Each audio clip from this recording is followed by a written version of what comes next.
धन्यवाद माननीय वीर सिंह राणा जी। अब मैं आमंत्रित करता हूं मैडम निशा मेश्राम साहिबा, राष्ट्रीय उपाध्यक्ष बीएमपी नई दिल्ली। मैडम निशा मेश्राम साहिबा।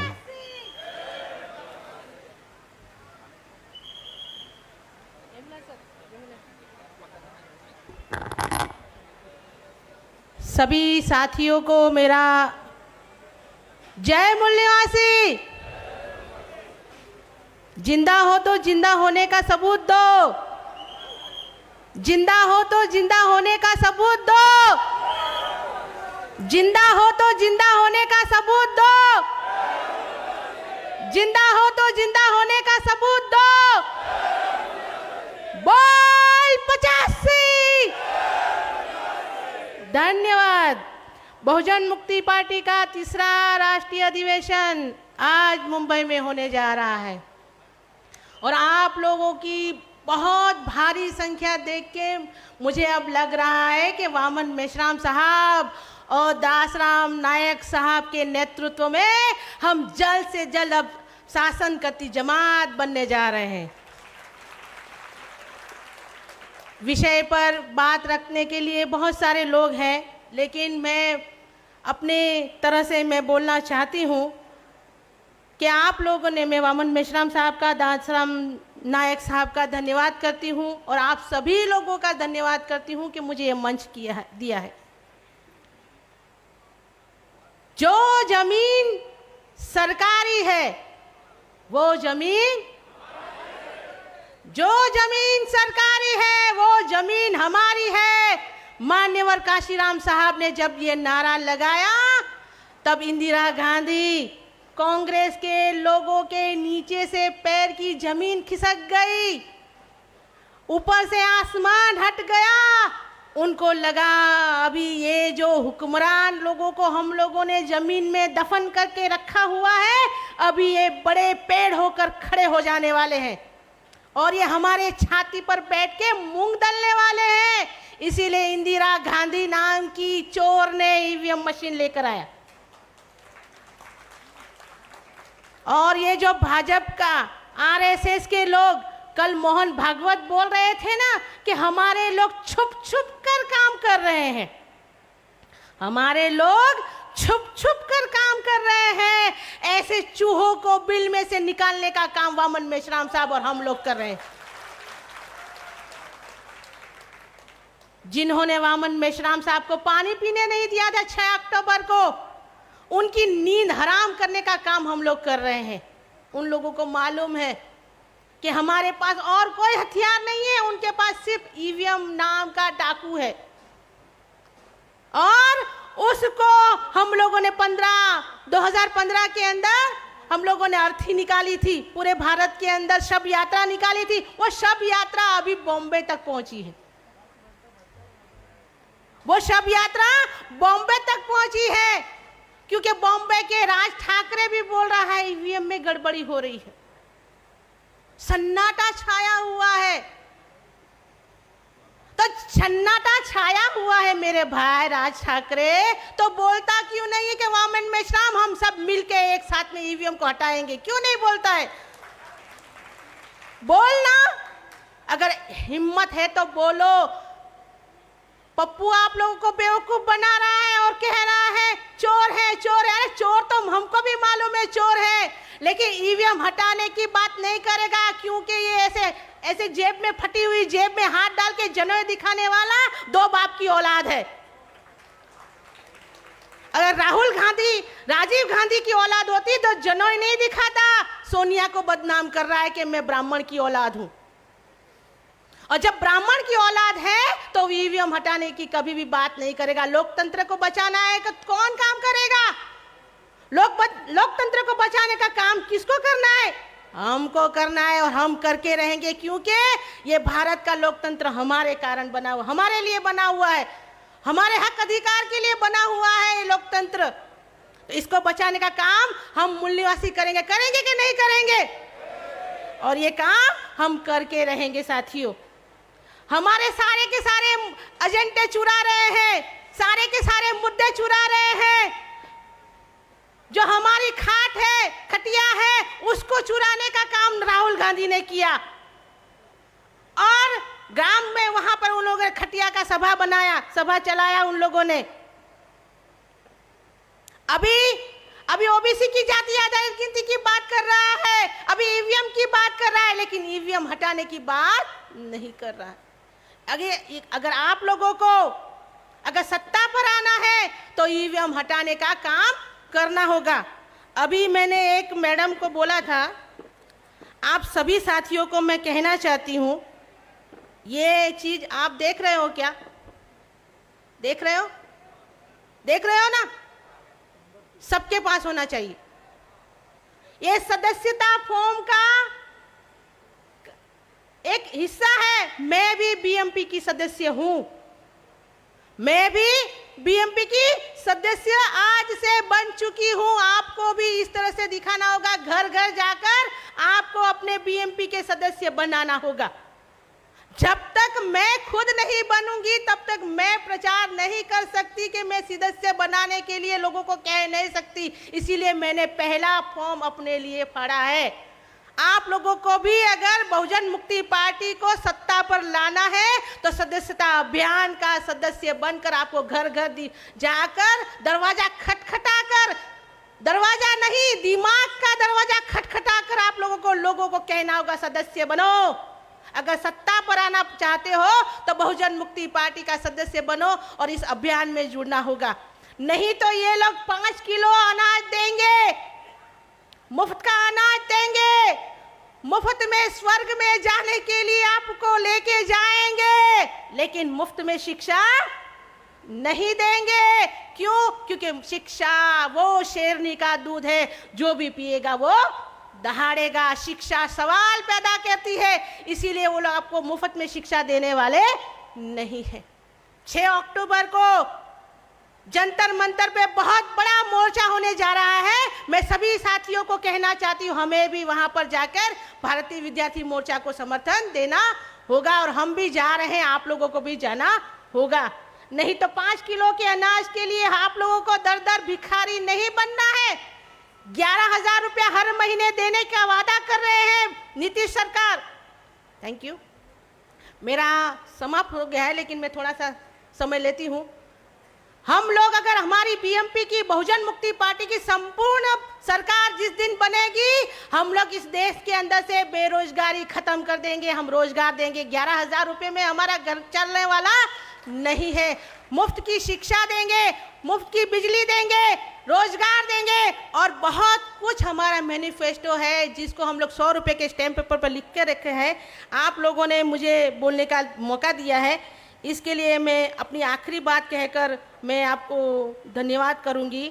छुपे हुए नहीं, खुलेआम संघर्ष करो। छुप छुप कर नहीं, खुलेआम संघर्ष करो। कायर छुपते हैं, योद्धा लड़ते हैं। हम लोगों को भी लड़ लड़कर हमारा आत्मसम्मान बचाते हुए हमें सत्ता पर आना होगा और हमारे सभी साथियों को सत्ता पर लाएंगे। आप लोगों ने मुझे सुना, इसके लिए धन्यवाद। बहुजन मुक्ति पार्टी, रुतबा मेरे सर को तेरे संविधान से मिला, रुतबा मेरे सर को तेरे संविधान से मिला। ये मान, ये सम्मान, ये स्वाभिमान मुझे तेरे संविधान से मिला। लोगों को तो मिला होगा मुकद्दर से, लोगों को तो मिला होगा मुकद्दर से, मुझे तो मुकद्दर भी मिला तो तेरे संविधान से। धन्यवाद। बाबा साहब अम्बेडकर। जय भीम, जय मूल्यवासी साथी। धन्यवाद मैडम निशा मेश्राम साहिबा। ईवीएम का देश भर में जो मुद्दा खड़ा किया गया, उसे काउंटर करने के लिए राहुल गांधी को लगाया गया और वोट चोरी का नारा लगाता है, लेकिन ईवीएम के बारे में नहीं बोलता है क्योंकि उसकी दादी लेकर आई है। तो अब मैं आमंत्रित करता हूं माननीय जनाब मोहम्मद फ़हीमुद्दीन साहब को, राष्ट्रीय उपाध्यक्ष बीएमपी नई दिल्ली, वो डायस पर आएँ और संक्षिप्त में अपने विचार रखें। माननीय मोहम्मद फ़हीमुद्दीन साहब।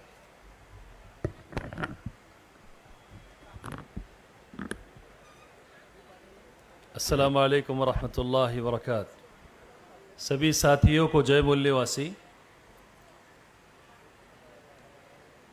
आज के इस मंच की अध्यक्षता कर रहे जनाब आमन मिश्राम साहब, बहुजन मुक्ति पार्टी के नेशनल प्रेसिडेंट जनाब दासराम नायक साहब और बहुजन मुक्ति पार्टी के तमाम काबिल कद्र ज़िम्मेदार साथियों, हम सब जानते हैं कि इंसानों का जो बुनियादी हक और अधिकार है वो बराबरी, इंसाफ, भाईचारा और आज़ादी है। भारत के अंदर चंद यूरेशियन मनुवादी घुसपैठियों ने इस व्यवस्था को तबाह ताराज करने के लिए गैर बराबरी, बेइंसाफी, आपसी दुश्मनी और गुलामी की बुनियाद रखी। इन्होंने यहाँ के मूल निवासियों को वर्ण व्यवस्था के जरिए वंचित किया और 6,243 जातियों में बांटा और साथ ही साथ इस व्यवस्था को कायम रखने के लिए आपस में मूल निवासियों को लड़ाते रहे, इस्तेमाल करते रहे और इस मानसिकता के खिलाफ में भारत के बहुत सारे महापुरुषों ने अपना योगदान दिया, जिसमें शिवाजी महाराज और साथ ही साथ ज्योतिबा फूले, शाहू जी महाराज और डॉक्टर B.R. अम्बेडकर साहब ने नुमाया खिदमात अंजाम दी। और फिर इस देश में 1949 को संविधान लागू कर दिया गया, जिसका सबसे बड़ा मकसद ये था कि जिन लोगों को वर्ण व्यवस्था के जरिए जातियों में बांटकर उनका इस्तेमाल किया जा रहा था, उन्हें SC, ST, OBC और कन्वर्टेड माइनॉरिटी के नाम से जाना जाए और दोबारा ऐसी व्यवस्था कायम ना हो, इसके लिए वोट का अधिकार दिया गया।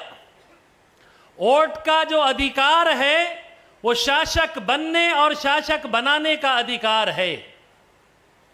जब तक SC, ST, OBC और कन्वर्टेड माइनॉरिटीज यहां के मनुवादी यूरेशियन घुसपैठियों का साथ देते रहे, EVM मशीन का नामो निशान नहीं रहा। जब काशीराम जी ने नारा लगाया, वोट हमारा राष्ट्र तुम्हारा, नहीं चलेगा, नहीं चलेगा, नहीं चलेगा, और आपने कहा कि गरीबों के वोटों को अमीरों के नोटों से खरीदा जा रहा है, तब यह मनुवादी समाज समझ गया कि SC, ST, OBC और कन्वर्टेड माइनॉरिटीज शासक बनने का ख्वाब देख रहे हैं। और उस वक्त पूरी दुनिया में रद्द की गई, फेंकी हुई मशीन को EVM के नाम पर लॉन्च किया गया, जो आज भारत के मूल निवासियों की तकदीर का फैसला कर रही है। EVM मशीन या मशीन नहीं है, इसने भारत की राजनीति के अंदर एक ऐसा परिवर्तन किया कि हम देखते हैं कि एक तरफ राजा राम है तो दूसरी तरफ सीता राम है, और तमाम रीजनल पार्टीज को एक ऐसे कटघरे पर लाकर खड़ा कर दिया गया कि अगर तुम मनुवादियों का साथ दोगे तो बाकी रहोगे, वरना तुम ED, CBI और जेल के हवाले कर दिए जाओगे। साथियों, जब मैं गुलाम भारत में मुसलमानों की रणनीतियों को देखता हूं तो मुझे जानकर हैरानी होती है कि 33% हिस्सेदारी होने के बावजूद मुसलमानों की सोशल, रिलीजियस और पॉलिटिकल जो दानिश्वर तबका था, उन्होंने यहां के मूल निवासियों का हर पल और हर लम्हा साथ दिया। मजलूमों के साथ खड़े होने पर फख्र का इजहार किया।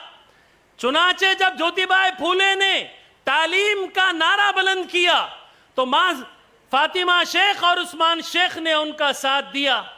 इसी तरीके से शाहू जी महाराज ने जब रिप्रेजेंटेशन और रिजर्वेशन की बात की तो मुसलमानों ने उनकी बात का साथ सहयोग दिया और इस्तकबाल किया।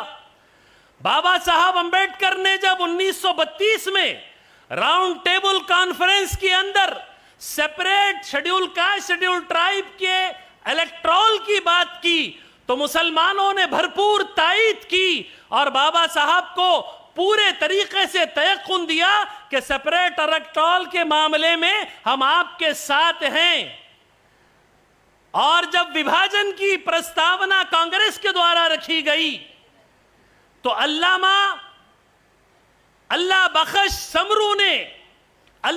समरू ने जो सिंध के प्राइम मिनिस्टर थे उन्होंने कहा कि हमें यूनाइटेड इंडिया चाहिए, हम विभाजन के सख्त मुखालिफ हैं।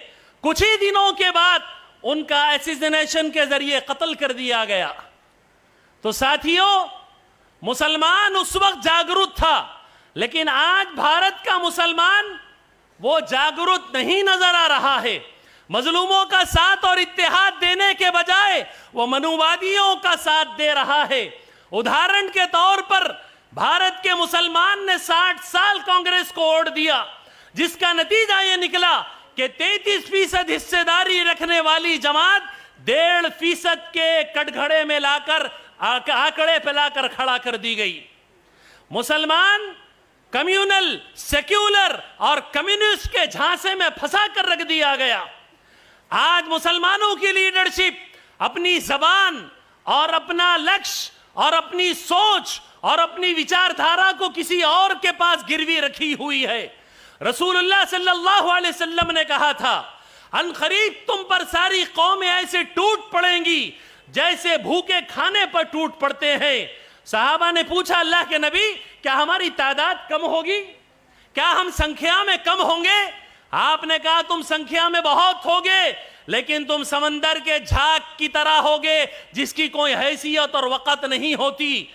समाज के दुश्मनों के दिलों से तुम्हारी हैबत निकाल दी जाएगी और जो मजलूम तबकात होंगे वो तुम्हारी मदद का इंतजार कर रहे होंगे। जब समाज के गुंडों के दिलों से तुम्हारी हैबत निकल जाएगी और तुम्हारे दिलों में दुनिया की मोहब्बत और मौत से नफरत डाल दी जाएगी। क्या आज मुसलमानों का इंटेलेक्चुअल दुनिया की मोहब्बत में पड़ा हुआ है? क्या मौत से नफरत करता है? इसकी वजह यह हो गई है कि 27 सितंबर को दिल्ली के अंदर मुस्लिम राष्ट्रीय मंच जो आरएसएस का संगठन है, उसका कई एक मुसलमान संस्कार कर रहे हैं, उद्घाटक बन रहे हैं, वक्ता बन रहे हैं। तो साथियों, जबान से बोलने का वक्त है, जबान से बोलिए, वरना ये बोली भी रोक दी जाएगी। मुसलमानों से आखिरी गुजारिश करूंगा कि आपने 60 साल कांग्रेस को वोट दिया, आपने सेक्युलर कम्युनल पार्टियों को वोट दिया, कोई आपकी वक़्त और आपके मकाम को नहीं पहचान रहा है। केवल मात्र बहुजन मुक्ति पार्टी और बामसेफ और राष्ट्रीय बीएमएम के भारत मुक्ति मोर्चा के राष्ट्रीय अध्यक्ष जनाब वामन मेश्राम साहब मुसलमानों का इस्तकबाल कर रहे हैं इस पैगाम के साथ कि आइए सारे मजलूम मुत्तहिद होकर आपस में लड़ाई लड़ें।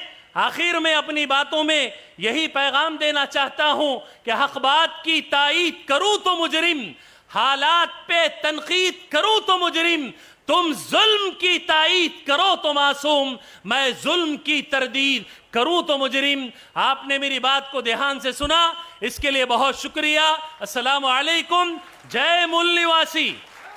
मैडम, अगले कड़ी में मैं आमंत्रित करना चाहता हूं बहुजन मुक्ति पार्टी के राष्ट्रीय कार्यकारी अध्यक्ष माननीय बीके केनिया साहब।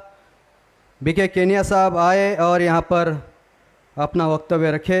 बीके केनिया साहब, राष्ट्रीय कार्यकारी अध्यक्ष बीएमपी।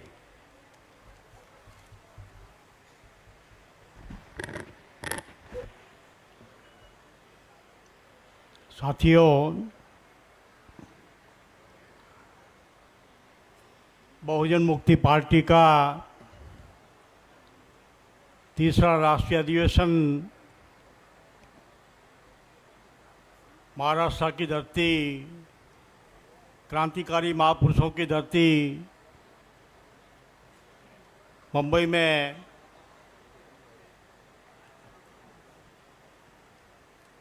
अधिवेशन चल रहा है। इस अधिवेशन में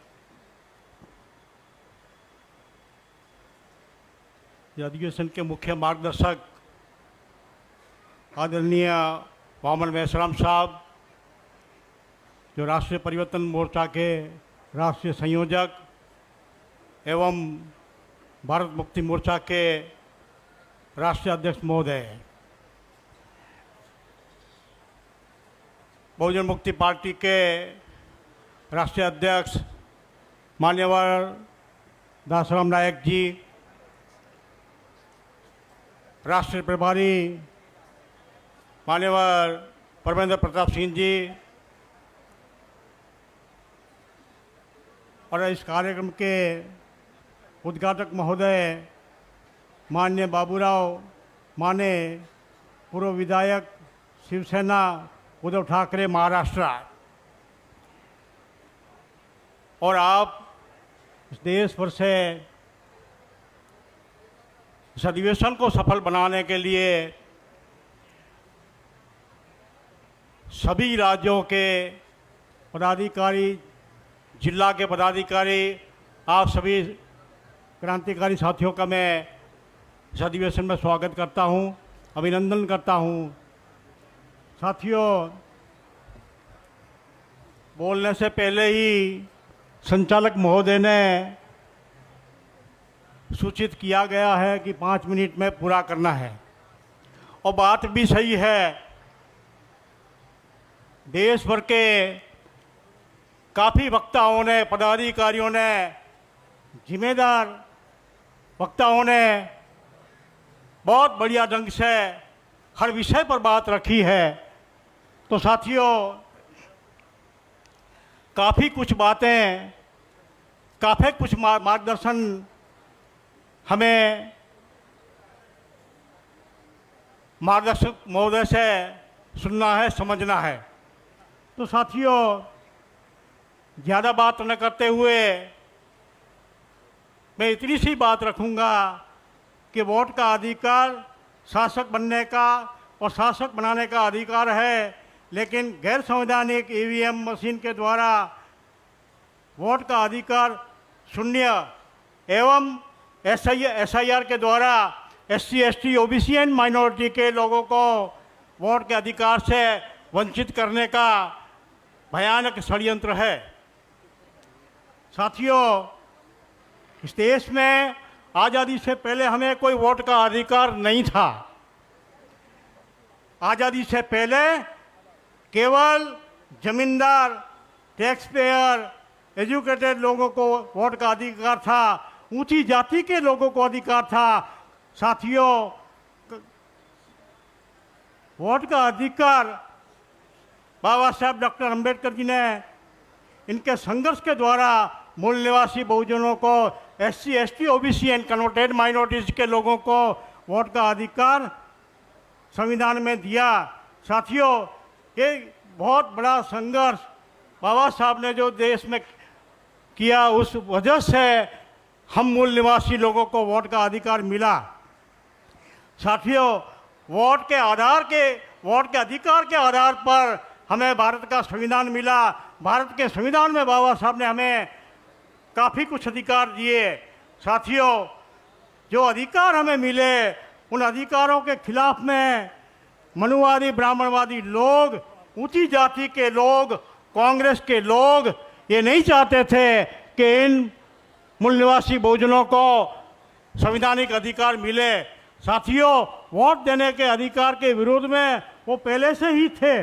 साथियों, इस तरह से हमें वोट का अधिकार जो मिला, तो वोट के अधिकार मिलने से संविधान के माध्यम से हमें अधिकार मिला। साथियों, वर्तमान समय में भारतीय संविधान को ये ब्राह्मणवादी व्यवस्था के लोग लागू करना नहीं चाहते। जो भारत का संविधान लागू होता तो आज हम शासन करती जमात बन गए होते, लेकिन हम लोग शासन करती जमात ना बने, उसके लिए ये मनुवादी लोग भारत के संविधान के खिलाफ में भयानक षड्यंत्र कर रहे हैं। साथियों, आज मूल निवासी बहुजनों को शिक्षा के अधिकार से वंचित कर रहे हैं, रोजगार के अधिकार से वंचित कर रहे हैं, साथियों संपत्ति के अधिकार से भी कर रहे हैं। साथियों, आज इस देश में हेल्थ के संदर्भ में काफ़ी कुछ लूट मचाई जा रही है। साथियों, हेल्थ के माध्यम से मूल निवासी बहुजन समाज को आज खत्म किया जा रहा है। साथियों, इस तरह से ये मनुवादी ब्राह्मणवादी पार्टियां और देश के आरएसएस के लोग, आरएसएस की जो पार्टियां इस देश में लूट के अलावा कुछ नहीं कर रहे। साथियों, इस देश को लूटा जा रहा है। साथियों, इस देश को भयानक तरीके से लूटा जा रहा है। ये लुटारुओं की सरकार है। साथियों, आरएसएस के माध्यम से ये भारतीय जनता पार्टी के लुटारू, ये नरेंद्र मोदी और अमित शाह गुंडा ये दिल्ली में बैठे हुए हैं। ये बैठे हुए लोग इस देश को लूट रहे हैं। साथियों, मूल निवासी बहुजनों के अधिकार को लूटने की अभियान चला रहे हैं। साथियों, इनका बंदोबस्त हमें करना होगा। ईवीएम के माध्यम से हमें अधिकार वंचित किया जा रहा है। साथियों, इलेक्शन कमीशन ऑफ इंडिया ने जो इस देश में इलेक्टोरल बॉन्ड के माध्यम से ये इलेक्शन कमीशन के माध्यम से इलेक्टोरल बॉन्ड जो इश्यू किया गया, वो ब्लैक मनी को वाइट मनी करने के लिए इस देश के उद्योगपतियों के साथ इलेक्शन कमीशन ऑफ इंडिया खड़ा है। साथियों, कई मल्टीनेशनल कंपनियां, इस देश की फार्मास्यूटिकल कंपनियां, केमिकल कंपनियां, वेदास कंपनी के 400 करोड़ रुपयों का बॉन्ड, इलेक्टोरल बॉन्ड इश्यू किया हुआ है। साथियों, इस तरह से कई कंपनियों को इन्होंने ये अधिकार दिया हुआ है। साथियों, आज वर्तमान में ये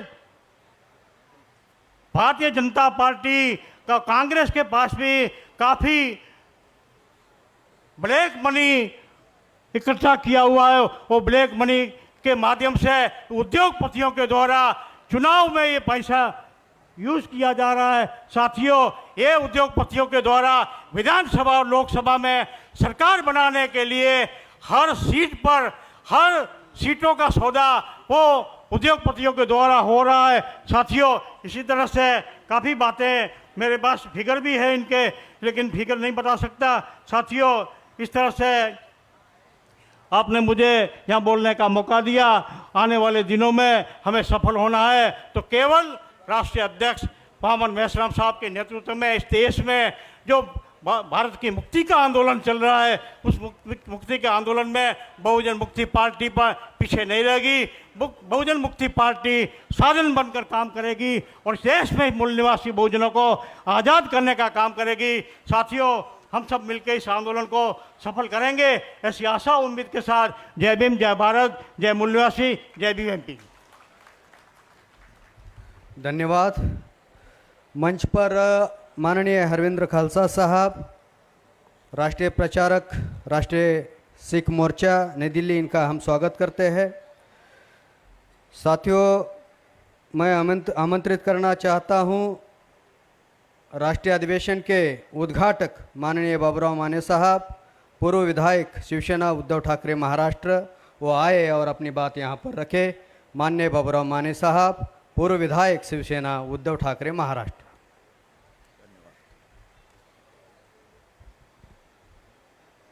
भारतीय बहुजन मुक्ति मोर्चा और बहुजन मुक्ति पार्टी का ये जो तीसरा अधिवेशन मुंबई शहर में होने जा रहा है, आप सारे लोग पूरे भारत भर से, हिंदुस्तान से आप सारे लोग यहाँ पर बड़े पैमाने पर उपस्थित है।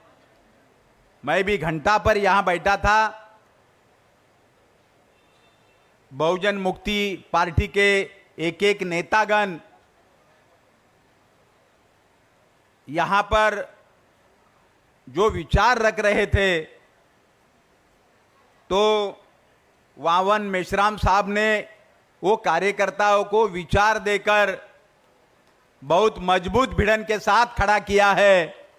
और आने वाले कार्यकाल में अगर यही स्थिति रही, यही आक्रामकता रही, बाबा साहेब अंबेडकर काशीनाथ जी के विचार को आत्मसात करने की प्रतीक्षा रही, तो आने वाले कार्यकाल में बहुजन मुक्ति पार्टी सत्ता में जाने के सिवाय रहेगी नहीं। इतना मैं आपको दावे के साथ में कहता हूं। फाउंडेशन बहुत अच्छी तरह से हो रहा है। समाज में जो घटना घट रही है, उस घटना को बहुजन मुक्ति पार्टी के पदाधिकारी तुरंत उठा रहे हैं, पोल खोल के कर रहे हैं। और इसके कारण यहां पर दासराम नायक बैठे हैं, पवेंद्र प्रताप सिंह बैठे हैं, डॉक्टर अनिल माने साहब बैठे हैं, और ये सारे लोग, और आप में भी कि अच्छे लोग यहां पर बहुजन मुक्ति पार्टी के बढ़ावा के लिए, उसकी विचारधारा घर घर में फैलाने के लिए आप जो काम कर रहे हो, ये काम करने की बहुत जरूरत थी। वामन मेश्राम साहब ने ये जरूरत पूरी की है। आने वाले कुछ काल में ये पार्टी सत्ता की तरफ जाने की बहुत संभावना निर्माण हो चुकी है, लेकिन यह आक्रामकता हमेशा कायम रहना जरूरी है। आप लोग सारे लोग मुंबई के क्रांतिकारी शहर में आए हो, तो सब लोगों का स्वागत करना, एक अच्छे विचारधारा को आप आगे ले जा रहे हो। ये आज आप लोग सारे लोग देखते हैं कि कोई भी प्रकार का असंतोष राज्यकर्ता भविष्य में आज जो सत्ता में है, वो राज्यकर्ता इसी तरह से काम करने वाले हैं। जाति जाति में, जमात जमात में फूट डालने का काम कर रहे हैं। आने वाले कार्यकाल में बांग्लादेश, नेपाल और ये अपना श्रीलंका, इस तरह की स्थिति को, इस तरह की स्थिति देश में निर्माण हो जाएगी। और ये राज्यकर्ता जो सत्ता में है, उनका उसी तरह से कदम गिर रहा है। और आने वाले कुछ कार्यकाल में इनको भी जनता लथाड़ेगी। रोड के ऊपर ये मंत्रियों को घूमने नहीं देंगे लोग। इस तरह की स्थिति कुछ काल में आने वाली है। अपने को आक्रामकता से पुढे जाना, आगे जाना जरूरी है। और मैं यहां पर, मेरी जास्ती हिंदी अच्छी नहीं है, अगर मैं ऐसा ही बोलते रहोगा तो आप लोग बेहोश हो जाओगे, इसीलिए मैं थोडा मराठी में भी बोलता हूं। या ठिकाणी आपण सगळे बहुजन मुक्ती पार्टीच्या वतीने या ठिकाणी मुंबई शहरामध्ये तिसरं अधिवेशन घेत आहात। या अधिवेशनाच्या निमित्ताने आपल्या सगळ्यांचं मुंबई शहरामध्ये मी अत्यंत मनापासून हार्दिक हार्दिक स्वागत करतो। मुंबई मधली परिस्थिती फार विचित्र सुरू आहे। अदानीला अख्खा देश फुकटात आणि स्वस्तात विकण्याचं काम चालू है। कुछ लोग कुछ लोग बोलते भी है, जो चाय बेचते उन्होंने पूरा देश बेच दिया है। ये सारी स्थिति को ध्यान में रखकर तुम्हारी और हमारी जिम्मेदारी अभी बहुत बढ़ गई है। आणि म्हणून या ठिकाणी बहुजन मुक्ती पार्टी महाराष्ट्रामध्ये सुद्धा वाढायला पाहिजे। महाराष्ट्रामध्ये सुद्धा या पक्षाची ताकद वाढली पाहिजे। आणि ती ताकद वाढण्यासाठी मला व्यक्तिशः जे करता येणं शक्य आहे ते मी निश्चितपणे करेन। तुम्हाला ताकद देण्याचा प्रयत्न करेन, कारण तुम्ही या शासनाच्या विरोधात भांडत आहात, अन्यायाच्या विरोधात लढत आहात। आणि तुम्ही जो विषय घेतलेला आहे, ईव्हीएम मशीन आता फेकून दिली पाहिजे। ईव्हीएम मशीनच्या द्वारे निवडणुका होता कामा नयेत। बॅलेट पेपरच्या आधारावर निवडणुका झाल्या पाहिजेत। बॅलेट पेपर मधूनच जर निवडणुका झाल्या तर खऱ्या अर्थाने लोकांसाठी काम करणारे राज्यकर्ते सत्तेवर येतील. आणि म्हणून या ईव्हीएम मशीनला टाकून दिलं पाहिजे, फेकून दिलं पाहिजे, तोडून टाकलं पाहिजे. या अनुषंगाने आपण या देशामध्ये जो एक लढाई, जो संघर्ष करत आहात, त्या संघर्षाला मी अत्यंत मनापासून पाठिंबा देतो. आणि या ठिकाणी आपल्या सगळ्यांचं स्वागत करतो. आपल्या सर्वांना वामन केशराम साहेबांचे विचार ऐकायचे आहेत. या ठिकाणी माने साहेब बोलतील, आणखी सगळे या ठिकाणी बहुजन मुक्ती पार्टीचे पदाधिकारी बोलणार आहेत. आपल्या सर्वांचं या ठिकाणी मी स्वागत करतो. आणि सातत्याने तुम्ही जो अन्यायाच्या विरोधात लढा लढत आहात, त्या लढ्याला आम्ही सातत्याने पाठिंबा देऊ, अशा तऱ्हेची या ठिकाणी ग्वाही देतो. आणि या ठिकाणी थांबतो. जय हिंद, जय महाराष्ट्र, जय भीम, जय महाराष्ट्र. चला. धन्यवाद माननीय बाबूराम माने साहब, पूर्व विधायक शिवसेना उद्धव ठाकरे. निश्चित रूप से बहुजन मुक्ति पार्टी पूरे देश भर में सामाजिक मुद्दों को लगातार उठाती है और जो आपने कहा है निश्चित रूप से हम उठाते रहेंगे. अब मैं आमंत्रित करता हूं माननीय दासराम नायक साहब, राष्ट्रीय अध्यक्ष बहुजन मुक्ति पार्टी, वो डायस पर आएं और अपने विचार रखें. माननीय दासराम नायक साहब, राष्ट्रीय अध्यक्ष.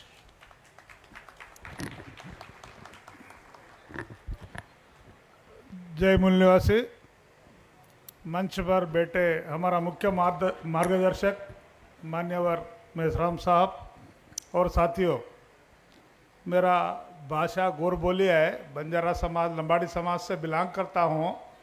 मेरा पढ़ाई तेलुगु है, तो मैं हमारा बंजारा भाषा में तेलुगु में 2 वर्ड बोलूँगा. सारा महाराष्ट्र और गोरे ने, गोर समाज, बंजारा समाज और कर्नाटका, तेलंगाना, आंध्रा गोर समाज ने एक मैसेज दे रहा हूँ. मैं बहुजन मुक्ति पार्टी नेशनल प्रेसिडेंट हूँ. गोर समाज पर महाराष्ट्र, कर्नाटका, तेलंगाना, आंध्रा स्टेट में धाड़ी, अत्याचार, दौर्जन्य हो रही है. ये गोर समाज बहुजन मुक्ति पार्टी नहीं तो भारत मुक्ति मोर्चा वामन मेश्राम सार लीडरशिप के साथ आए तो गोरेन मुक्ति मिलिए, गोर जागृत हो जाए. तो मित्रुलारा, बहुजन ముక్తి పార్టీ జాతీయ మహాసభలు మహారాష్ట్ర ముంబైలో జరుగుతుంది. 3వ మహాసభలు. ఫస్ట్ మహాసభ మధ్యప్రదేశ్ భోపాల్లో జరిగింది. 2వ మహాసభ ఢిల్లీలో జరిగింది. 3వ మహాసభ జాతీయ మహాసభలు మహారాష్ట్ర ముంబైలో జరగబోతుంది. దీని వేలాది మందిగా డెలిగేషన్ వచ్చారు. దీనికి ముఖ్య అతిథిగా పెద్దలు, గౌరవనీయులు, మాన్యులు వామన్ మేశ్రామ్ గారు ముఖ్య मार्गदर्शकुడుగా अध्यक्षता वहिస్తున్నారు. तो मित्रुलारा, भाइयों, मैं थोड़ा हमारा समाज को भी बोलना चाहिए. तो ये महाराष्ट्र का जमीन साहू फूले अंबेडकर का जमीन है, क्रांति भूमि. और इतना खतरनाक है, भीमा कोरेगांव 500 लोग, हमारा महाराष्ट्र का जमीन का भीमा कोरेगांव में लड़ाई में 500 लोग 30,000 पेशवा ब्राह्मण को खत्म कर दिया. 30,500 लोग. और हमारा मेश्राम साहब ने किया 2022 में. देखो, राजाशाही थे, तलवार से लड़ाई हुआ, 500 लोग तलवार से 30,000 लोग को खत्म कर दिए. मगर डेमोक्रेसी में खत्म नहीं कर सकते. मगर डेमोक्रेसी में, लोकतंत्र में नागपुर में हेडक्वार्टर है आरएसएस का, ब्राह्मणों का हेडक्वार्टर. अरे ब्राह्मण देशी नहीं है, विदेशी है, भारतीय नहीं है, यूरोशियन है. ब्राह्मण में क्यों इतना विरोधी कर रहे ब्राह्मण? अरे 2000 साल पहले भारत में कोई जाति व्यवस्था नहीं था, वर्ण व्यवस्था नहीं था. मूल निवासी भाइयों को 6000 जाति में बांट दिया. ब्राह्मण बांटा नहीं. एजुकेशन से वंचित, संपत्ति से वंचित, गुलाम बना दिया. और इंसान से कुत्ते को इज्जत है भारत में, जानवर को इज्जत है, गधे को इज्जत है. भारत में मूल निवासी को इज्जत नहीं है. वजह जाति व्यवस्था. वजह जाति व्यवस्था। जाति व्यवस्था को पैदा करने वाले कौन है? विदेशी ब्राह्मण है। यही ब्राह्मण का गढ़ नागपुर में है। वो नागपुर के गढ़ पे 2022 में मेश्राम साहब का नेतृत्व में 4 लाख लोग अटैक किया। ब्राह्मण नागपुर छोड़ के भाग गए। क्या क्यों डर है? अरे ये तो भीमा कोरेगांव का क्रांतिकार भूमि है, साहू फूले अंबेडकर का भूमि है, बाबा साहब अंबेडकर का भूमि है, बाम से संस्थापक का भूमि है। इसलिए मोहन भगवत को पता हो गया कभी आरएसएस को ब्राह्मण को खतरा है, इसलिए नागपुर का हेडक्वार्टर दिल्ली में बना लिया। मालूम है आपको? दिल्ली को भाग गया, दिल्ली को भाग गया। वजह हमारा मूवमेंट, हमारा आंदोलन के वजह से भाग गया। तो और सेकंड बात है, कांग्रेस बीजेपी दोनों है ना, आप लोग बहुत नाराज हो जाते हैं, बीएमपी का रिजल्ट नहीं आ रहा। अरे 12 साल हो गया, कोई एमपी एमएलए चुनाव में नहीं आ रहे। अरे भाई, कांग्रेस पार्टी की 150 साल हो गया। कितना? 150 साल। 45 ईयर तो वो कोई आजादी का बात नहीं करे, ब्रिटिश का गुलाम करे। 150 साल, 50 साल के बाद वो लोग पावर में आया। अभी उसका उम्र 150 साल है। बीजेपी का उम्र कितना है मालूम? 100 साल। आप बोल रहे 78 में संस्थापक किए ब्राह्मण वाजपेयी अद्वानी, मगर उसका मदर ऑर्गेनाइजेशन आरएसएस 1925 में, अब से 100 साल हो गया।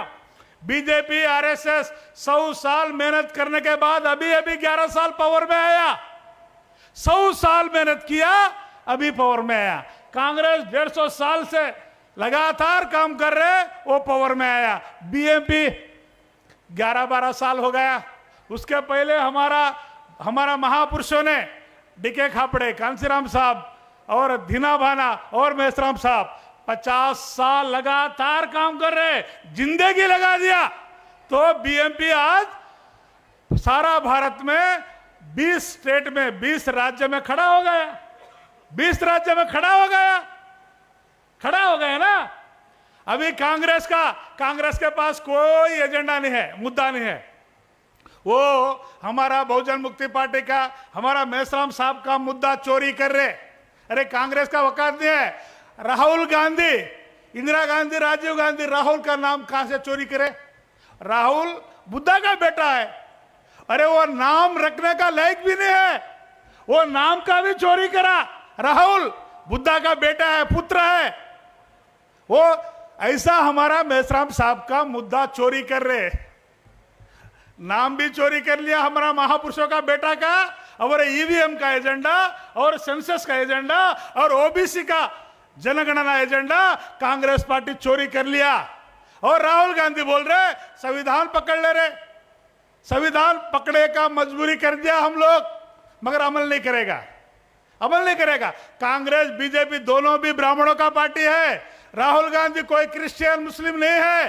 राहुल गांधी का बाप राजीव गांधी ब्राह्मण है। राजीव गांधी का मां इंदिरा गांधी ब्राह्मण है। इंदिरा गांधी का हस्बैंड फिरोज गांधी पारसी है, विदेशी है। वो मुस्लिम नहीं है, क्रिश्चियन नहीं है, वो भी विदेशी है, पारसी है। तो कांग्रेस ब्राह्मणों का संगठन है 3.5% का, बीजेपी ब्राह्मणों का संगठन है 3.5% का। 90% का मूल निवासी का पार्टी कहां है? कांग्रेस का संस्थापक ब्राह्मण, बीजेपी का संस्थापक ब्राह्मण, बहुजन मुक्ति पार्टी का संस्थापक मान्यवर वामन मेश्राम साहब है। कांग्रेस और बीजेपी का संस्थापक विदेशी यूरोशीय ब्राह्मण है, और बहुजन मुक्ति पार्टी का मार्गदर्शक संस्थापक हमारा साहू फूले अंबेडकर का वारस वामन मेश्राम साहब ही है। आने वाले समय में अभी देखो, मोदी और अमित शाह भारत छोड़ के भाग जाना था। ईवीएम का घोटाला प्रूफ हो गया। अरे हरियाणा में एक सरपंच इलेक्शन में सुप्रीम कोर्ट में गया, ईवीएम मशीन में गिनती करे, हारे वाले जीत गए, जीते सो सरपंच हार गए। वो सुप्रीम कोर्ट में प्रूफ हो गया। दुनिया के सामने ईवीएम घोटाला प्रूफ हो गया।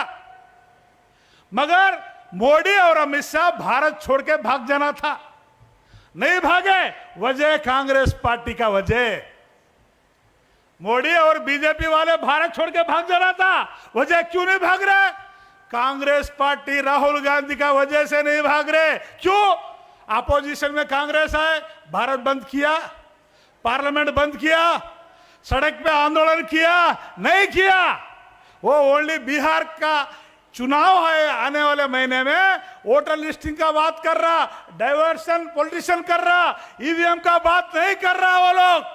इसलिए राहुल गांधी आज मोदी और बीजेपी आरएसएस पावर में है, इस वजह कांग्रेस के वजह है। इसलिए कांग्रेस ईवीएम का समर्थन है, बीजेपी ईवीएम का समर्थन है। ईवीएम का विरोध करने वाले भारत में सिर्फ बहुजन मुक्ति पार्टी है, कोई क्षत्रिय पार्टी। शरद पवार महाराष्ट्र का, आपका महाराष्ट्र का शरद पवार, उद्धव ठाकरे कांग्रेस के साथ है। तेलंगाना में केसीआर, आंध्रा में चंद्रबाबू नायडू बीजेपी के साथ है।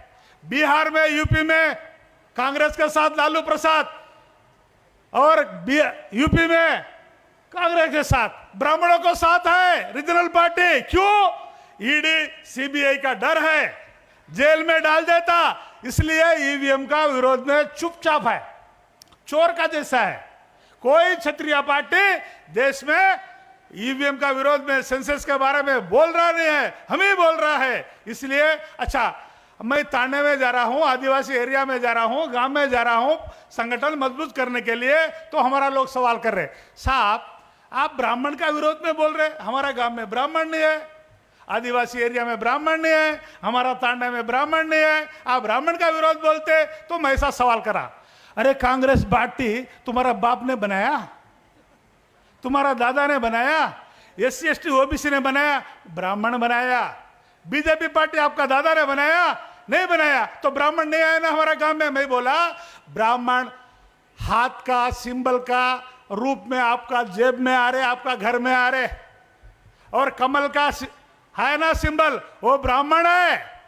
कमल का रूप में ब्राह्मण है, हाथ का रूप में ब्राह्मण है। ब्राह्मण पॉलिसी बनाता, दिल्ली में बैठकर पॉलिसी बनाता, और उसका सिंबल हाथ का और फूल का आपके घर घर के पूछाते, वही ब्राह्मण है। ब्राह्मण दिखना क्या? ब्राह्मण दिखता नहीं, बहुत बदमाश है, ब्राह्मण दिखता नहीं। अरे सेंसस का एजेंडा उठा दिया ना हम लोग।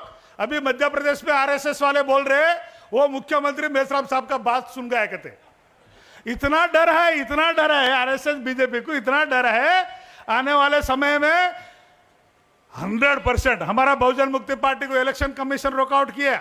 अभी इलेक्शन कमीशन क्यों डर है? क्या डर है? क्या डर है? क्यों रोकआउट कर रहे? हम लोग सारा पेपर इकट्ठा करके इलेक्शन कमीशन दिल्ली में सबमिट कर दिया, तो ही हमारा पार्टी की रोकआउट कर रहे। क्यों कर रहे? बहुजन मुक्ति पार्टी का विचारधारा बहुत खतरनाक है। अभी सेंसस का एजेंडा, कांग्रेस के गले पे तलवार आ गई, बीजेपी के गले पे तलवार आ गई। मरना, सेंसस अमल करना, जाति का जनगणना करो। जनगणना करने के बाद ओबीसी को मालूम होगा 75 साल से ओबीसी का हक अधिकार ब्राह्मण चोरी कर लिया। सेंसस करने के बाद मालूम होगा। तो सेंसस को ब्रेकअप कर रहे बीजेपी कांग्रेस। सेंसस होना नहीं होना, सेंसस होना नहीं होना। अरे ब्राह्मण को क्यों डर है? क्यों डर है? बीजेपी कांग्रेस को क्यों डर है? अरे वो बोल रहा राहुल गांधी सेंसस करो करो। 6 महीने पहले तेलंगाना में सेंसस कर दिया, कांग्रेस गवर्नमेंट है। कर्नाटक में कांग्रेस गवर्नमेंट है, सेंसस हो गया, मगर पब्लिश नहीं किया। आप समझो, सेंसस कर दिया, पब्लिश नहीं कर रहा। क्यों नहीं कर रहा? ओबीसी का 65% आ गया। और हमारा समाज है ना, बंजारा लंबाड़ी समाज, उधर रेड्डी का 5 लाख है, हमारा 40 लाख है। 40 लाख भिखारी मांगने वाले, 5 लाख देने वाले। अरे ब्राह्मण 3.5% है, कितना? 3.5%, 3 करोड़ देने वाले, 90 करोड़ हम भिखारी मांगने वाले। तो सेंसस का आंकड़ा बाहर आ जाएगा तो हम देने वाले का डिमांड हो जाएगा, देने वाले का बनने का डिमांड हो जाएगा। इसलिए ब्राह्मण, बीजेपी और कांग्रेस सेंसस नहीं करना चाहती, जाति जनगणना का रोकने का प्लान कर रहे। क्यों मुद्दा उठा रहे? मेश्राम साहब का वजह, मजबूरी से मुद्दा उठाकर वोट लेकर चोरी कर कर बाद में मुद्दा को डाइवर्ट करना चाहते। हम कोई कांग्रेस बीजेपी के भरोसा नहीं कर सकते। हमारा साहू फुले अंबेडकर और मान्यवर मेश्राम साहब का सपना पूरा करना, और नहीं तो और एक भीमा कोरेगांव होगा, और एक भीमा कोरेगांव होगा। कोई मेश्राम साहब के ऊपर आरएसएस वाले चिल्ला रहे मेश्राम साहब को मार देंगे, खत्म कर देंगे, अटैक करेंगे, तो आरएसएस वाले हो समझो 500 लोग ने 30,000 आदमी को खत्म कर दिया।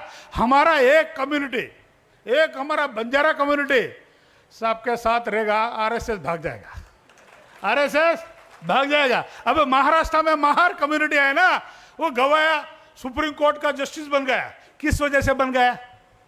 वो गवाया महार है, मेश्राम साहब भी महार है। वो गवाए आरएसएस का माइंड का है। आरएसएस वाले सोचा वामन मेश्राम साहब को ब्रेक करने के लिए सेम कम्युनिटी महार को सुप्रीम कोर्ट जस्टिस बनाना पड़ा। आरएसएस का मजबूरी है, आरएसएस का मजबूरी है। कांग्रेस वाले खारगे को नेशनल प्रेसिडेंट बना दिया। कौन है? महार है। किस वजह से बनाया? बहुजन मूल निवासी मूवमेंट को रोकने के लिए, डाइवर्ट करने के लिए, मान्यवर मेश्राम साहब का नेतृत्व को ब्रेक करने के लिए कांग्रेस पार्टी ने खारगे को बनाया। वो पुतला है, वो रोबो है। अभी गवाह भी रोबो है। चलाने वाले आरएसएस ब्राह्मण है, पीछे से ब्राह्मण चला रहे।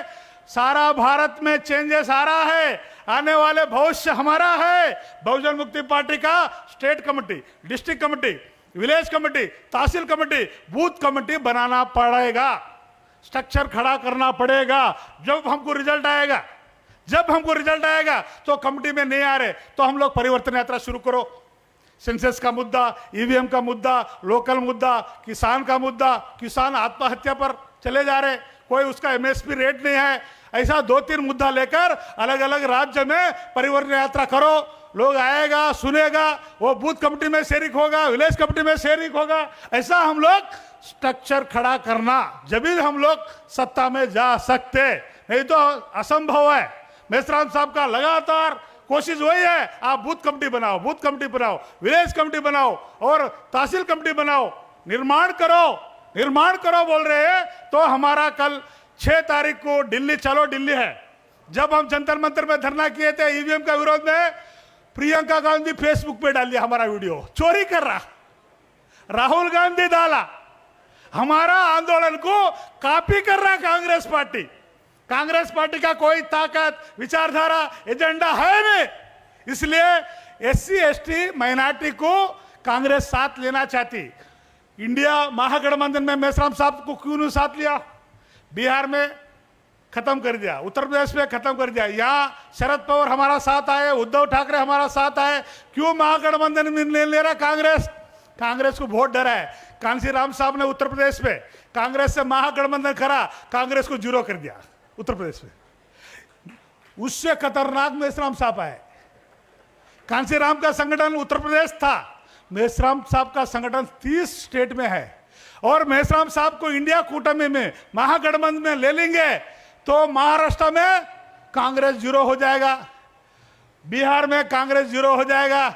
एससी एसटी और माइनॉरिटी मेश्राम साहब के साथ जुड़ जाएंगे तो कांग्रेस को क्या बचेगा? ओबीसी तो बीजेपी के साथ है, ये क्या बचेगा कांग्रेस? इसलिए कांग्रेस महागठबंधन में रोकआउट कर रही, नहीं तो अभी तक हमारा रिजल्ट आने वाले थे। धीरे धीरे आएंगे, सच्चाई कैडर बेस आएंगे। हम चंद्रशेखर नहीं बनते चाहते, हम चंद्रशेखर को जिताने वाले तो कांग्रेस है, ईवीएम है।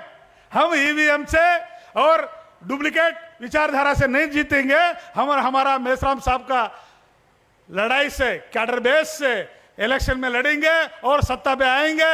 ये आने वाले 2030 तक हमारा पार्टी 100% विपक्ष में रहेगा। ये ऐसा आशा उम्मीद करके खत्म करता हूं मेरा बात। Thank you. जय भीम, जय बुलनिवास। धन्यवाद माननीय दासराम नायक साहब।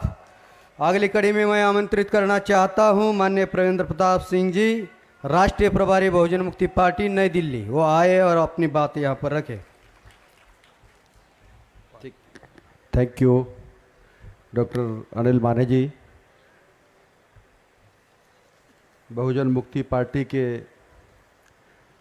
तीसरे राष्ट्रीय अधिवेशन के हमारे मार्गदर्शक, मूल निवासी बहुजन समाज के आंदोलन के प्रवर्तक आदरणीय वावन मेश्राम साहब, साथियों, इसके पहले 2 अधिवेशन बहुजन मुक्ति पार्टी के हो चुके हैं।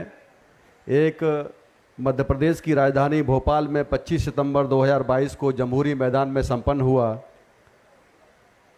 दूसरा राष्ट्रीय अधिवेशन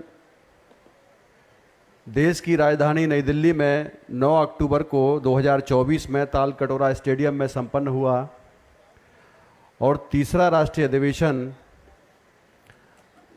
फाइनेंशियल कैपिटल मुंबई महाराष्ट्र में welcome hall, Deonar police station road, cement factory के बाजू में गौतम नगर, गोडम्बी, महाराष्ट्र में चल रहा है। इस राष्ट्रीय अधिवेशन के उद्घाटक बाबूराम माने साहब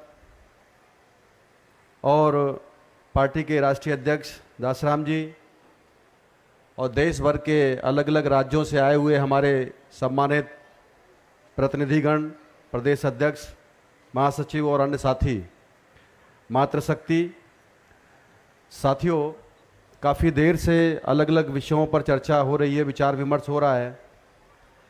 भारत में भविष्य की राजनीति का एकमात्र विकल्प बहुजन मुक्ति पार्टी है। क्यों है? क्योंकि आज आईएनसी यानी Indian national Congress, BJP, CPI, CPIML, TMC, ये तमाम जो राष्ट्रीय स्तर के दल खड़े किए हैं, उनके निर्माता, नियंता 3.5% यूरेशियन विदेशी लोग हैं। और इसके अगेंस्ट में हमारे जो बहुजन समाज के बहुत सारे अलग अलग लोगों ने जो राजनीतिक पार्टियां खड़ी की हैं, जिसमें मान्यवर साहब काशीराम जी जो बामसेप के संस्थापक रहे, BSP, SP, Samajwadi party, Shivsena, MNS, JDU, RJD, NCP, DMK, ADMK, BJD, INLD, RLD, JJP, TRS, BRS, ये तमाम जितने भी जो मूल निवासी बहुजन समाज के जो राजनीतिक पार्टियां हैं, उन सभी पार्टियों को 3.5% विदेशी यूरेशियन ब्राह्मणों ने हाईजैक करके रखा है। इसलिए अब इनका ज्यादा भविष्य नहीं है। इनकी पार्टियों के निर्माता बहुजन समाज के हमारे लोग हैं, मूल निवासी लोग हैं, मगर उनको चलाने वाले लोग 3.5% जाति के लोग हैं। इसलिए इनसे कोई आशा और उम्मीद करना अच्छी बात नहीं है। बाबा साहब अंबेडकर ने कहा कि सामाजिक क्रांति के बगैर राजनीतिक क्रांति होना अर्थहीन है। अर्थात गैर राजनीतिक जड़ों को जब तक हम मूल निवासी बहुजन समाज के नहीं लगाएंगे, तब तक भारत में मूल निवासी बहुजन समाज के लोगों की राजनीति सफल नहीं हो सकती है। यही बात को मुद्दा बना करके, आधार बना करके ये बामसेप जैसा महान संगठन आदरणीय डीके खापड़े साहब, मान्यवर साहब काशीराम जी और दीनाभाना साहब ने शुरू किया, जिसको आज की तारीख में पूरे देश में ही नहीं बल्कि विदेशों से भी समर्थन प्राप्त हो, इसके लिए सारी जिंदगी और जवानी कुर्बान करने का काम आदरणीय वावन मेश्राम साहब ने किया कि भारत के मूल निवासियों की गैर राजनीतिक जड़ें मजबूत होनी चाहिए। और आज भी वो काम किया जा रहा है, लगातार वो काम चालू ही है।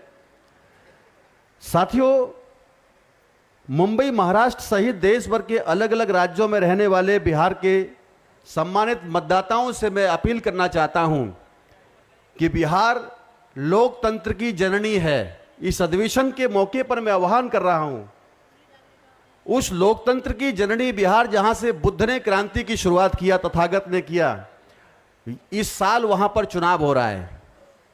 सारे देश भर से हमारे मूल निवासी बिहार के सम्मानित जो भाई और बहनें हैं, वो लोकतंत्र को, सच्चा लोकतंत्र स्थापित करने के लिए बिहार में पहुंच करके जितने भी जो लोग लोकतंत्र की हत्या करने का काम कर रहे हैं, उसके विरोध में मूल निवासी बहुजन समाज की लड़ाई लड़ने वाले लोगों का हौसला अफजाई करें, अर्थात बहुजन मुक्ति पार्टी को वहां पर मजबूत बनाने का काम करें। ये मामला हार जीत का नहीं है साथियों। आज इतनी तो ताकत हमारी बिहार में है कि 1000, 2000, 3000, 5000 वोट हम काट सकते हैं। 5 साल तक हमको गाली देने का काम हारने वाले लोग करेंगे, चाहे वो बीजेपी के लोग हो, एनडीए गठबंधन के हो, चाहे वो आरजेडी यूपीए गठबंधन के कांग्रेस के लोग हो। पिछला एक इलेक्शन 350 वोटों से एमएलए की सीट हारी गई। तो 500, 1000, 2000, 500 जो आज हमारा नोटिस नहीं ले रहे हैं, उनको नोटिस कराने का, उनको सबक सिखाने का एकमात्र तरीका है कि हम मेश्राम साहब और हम लोग मिल करके वहां पर जिन लोगों को जो हमारा नोटिस नहीं ले रहे हैं, हमारी कोई खौज खबर नहीं ले रहे हैं, उनको मुंह खाने के लिए हम लोग मजबूर कर देंगे इस चुनाव के अंदर में। तो मैं आह्वान करता हूं कि आप साथी लोग वहां पर पहुंचे और अपने मताधिकार का सही जगह प्रयोग करने का काम करें। ईवीएम को लेकर के जैसे ही अंतर्राष्ट्रीय मुद्दा बना, ट्रंप के जो सलाहकार है एलन मस्क ने जब बयान दिया कि ईवीएम तो एक कंप्यूटर है, इससे कोई चुनाव नहीं कराए जा सकते, तो पूरे भारत में तहलका मच गया। उस बड़ी इंटरनेशनल खबर को दबाने के लिए, जिसको पिछले दशकों से मेश्राम साहब चला रहे थे, भारत सरकार ने ऑपरेशन सिंदूर करवाया, क्योंकि बिहार का चुनाव जीतने के लिए कोई दूसरा उनका पास मुद्दा नहीं था। और ऑपरेशन सिंदूर चला करके वो घर घर जा करके महिलाओं के सामने सिंदूर लेकर के बांटने लगे। जब महिलाओं ने अपना झाड़ू और बेलन निकालना शुरू किया, भाजपाइयों को दौड़ाना शुरू किया, तो वो सारा पिक्चर ही फ्लॉप हो गई। वहां पर बीजेपी के लोगों की सारा डंप हो गया। अभी भारत के मुसलमानों को बड़े पैमाने पर वो बरगलाने का काम कर रहे हैं। अभी लद्दाख का घटना घटित हुआ हाल ही में, चाहे उत्तर प्रदेश हो, चाहे बिहार हो, चाहे आपका भारत का अलग अलग राज्यों में कहीं पर भी हो, लेकिन आज का मुसलमानों को मैं सैल्यूट करता हूं साथियों इस अधिवेशन के अवसर पर कि वो अभी आक्रामक नहीं हो रहे हैं। जैसे पहले एकदम से पूरा खड़ा हो जाते थे, मारकाट करने के लिए उतारू हो जाते थे, अभी बहुत समझदारी से, बहुत बेदारी से काम ले रहे हैं। इसलिए वो बहुत बहुत धन्यवाद के पात्र है। अभी कहीं पर भी दंगा फसाद नहीं हो रहा है। कोशिश कर रहे हैं बीजेपी के लोग कि बिहार का चुनाव दंगा करा करके, अभी देखो आज का ही खबर है, अभी 2-1 घंटे पहले का खबर है, बिहार में भारत के चुनाव आयुक्त पहुंच गए हैं और अपने कमिश्नरों के साथ में वहां पर राजनीतिक दलों के साथ बैठक करना जब शुरू किया, तो भाजपा के गुंडों ने ईसी की मीटिंग में सवाल खड़ा किया कि इस बार बुर्का पर बैन होना चाहिए। चुनाव में कोई भी बुर्का पहन करके वोट डालने नहीं आएगा। मतलब चुनाव आयोग जो कहता है हम निष्पक्ष चुनाव करा रहे हैं, चुनाव आयोग जो कहता है हम ट्रांसपेरेंट इलेक्शन करा रहे हैं, उसके मुंह पर ही जूता मारने का काम भाजपा के गुंडों ने किया।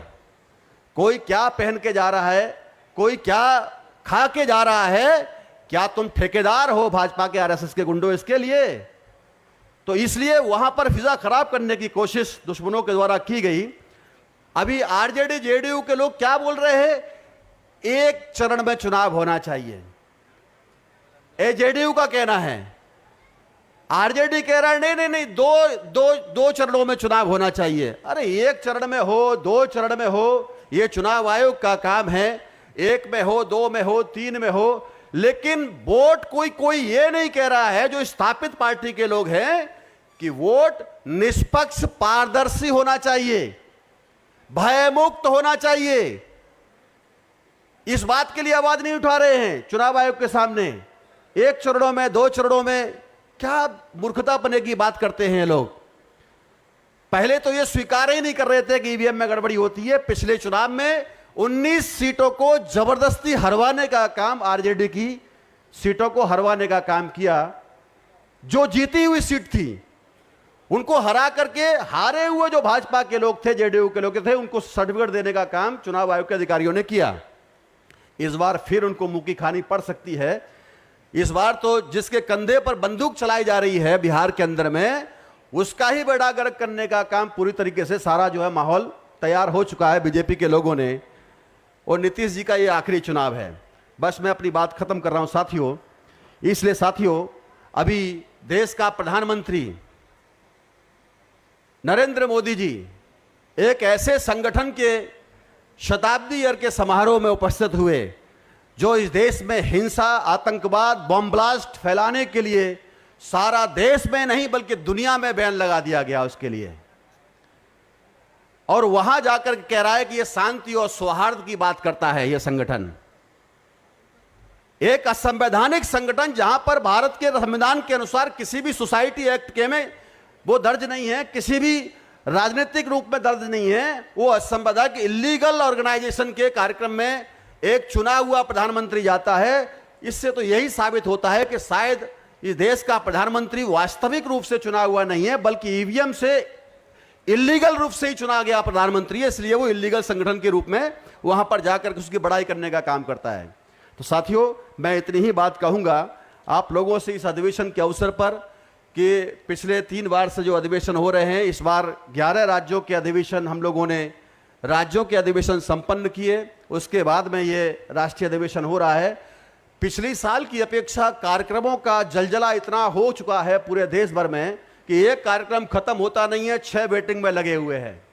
अभी इस वजह से क्या है कि हम लोग पिछली साल जो 17 राज्यों के अधिवेशन किए ऑन रिकॉर्ड, इस बार 11 ही राज्यों के अधिवेशन हमारे हो पाए हैं, क्योंकि बहुत सारे हमारे जो और दूसरे संगठन हैं, हमारे कलीग ऑर्गेनाइजेशन हैं, हमारा जो गार्जियन ऑर्गेनाइजेशन, उनके बहुत सारे कार्यक्रमों की वजह से इस बार हमारा केवल 11 ही राज्यों के अधिवेशन हुए। कोई बात नहीं, हम लोग लगातार अभी फिर कोशिश करेंगे और हर राज्य के अंदर में अधिवेशन करते हुए पूरे देश में एक ये जो हमारा मेंबरशिप अभियान है, इसको चला करके बहुजन मुक्ति पार्टी को राष्ट्र की मुख्य धारा में लाने का काम हम लोग करेंगे। आपने मेरी बात ध्यान से सुनी, इसके लिए बहुत बहुत आभार। आप सभी का जय भीम, नमो बुद्धाय, जय मूल्यवासी साथियों। Thank you very much.